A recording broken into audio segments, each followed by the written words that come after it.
مشینی تعبیر۔ جولائی 1983 میں امریکی بحریہ نے فوجی مشقیں کی تھیں۔ یہ فوجی مشقیں سین فرانسسکو کے ساحل پر ہوئیں۔ یہ پورا عمل کمپیوٹرز کے ذریعے ہو رہا تھا۔ اس دوران میں بحریہ کے توپ خانے کو فائر کرنا تھا۔ فائرنگ کے دوران میں کمپیوٹر میں کچھ خرابی پیدا ہو گئی۔ اس کا نتیجہ یہ ہوا کہ کمپیوٹر عقبی جانب گولے برسانے لگا، یعنی جس طرف فائرنگ مطلوب تھی اس کے بالکل الٹی طرف۔ ابتدائی پروگرام کے مطابق اس مشقی گولہ باری میں امریکی بحریہ کے توپ خانے کے گولے دور سمندر میں جا کر گرتے، مگر توپوں کا رخ الٹا ہو جانے کا نتیجہ یہ ہوا کہ اس کے گولے میکسیکو کے ایک مال بردار جہاز کے پاس جا کر گرنے لگے۔ کمپیوٹر میں اس طرح کے لطیفے بار بار پیش آتے ہیں جن کی اطلاع اخبارات اور رسائل میں آتی رہتی ہے۔ کمپیوٹر کے عمل میں ایسی غلطیاں کیوں ہوتی ہیں؟ اس کی وجہ صرف ایک ہے۔ کمپیوٹر صرف ایک مادی مشین ہے، اس کے پاس عقل نہیں ہے۔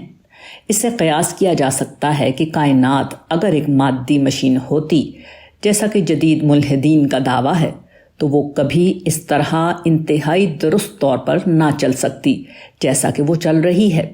ایسی حالت میں زمین اور اس کی آبادیاں اسی طرح برباد ہو چکی ہوتیں جس طرح زلزلے کے بعد زلزلے کا مقام برباد ہو جاتا ہے۔ کائناتی حادثات کے نتیجے میں کائنات بھی تباہ ہو چکی ہوتی، اور وہ انسان بھی جو کائنات کی مادی تعبیر کرنے کی کوشش کر رہا ہے۔ کائنات کا کوئی خدا نہیں، وہ صرف ایک مادی مشین ہے۔ یہ جملہ گرامر کے لحاظ سے بظاہر درست ہے، مگر حقیقت کے اعتبار سے درست نہیں۔ اس کی سب سے بڑی وجہ یہ ہے کہ اس کے اندر داخلی تضاد پایا جاتا ہے۔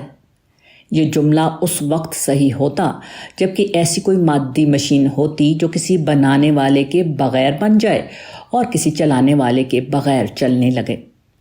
ہم جن مشینوں سے واقف ہیں ان کو انسان بناتا اور چلاتا ہے۔ اس کے باوجود حال یہ ہے کہ یہ مشینیں نقص سے خالی نہیں۔ پھر کیسے ممکن ہے کہ کائنات جیسا بے عیب کارخانہ اپنے آپ وجود میں آ جائے اور اپنے آپ نہایت درست طور پر مسلسل چلتا رہے؟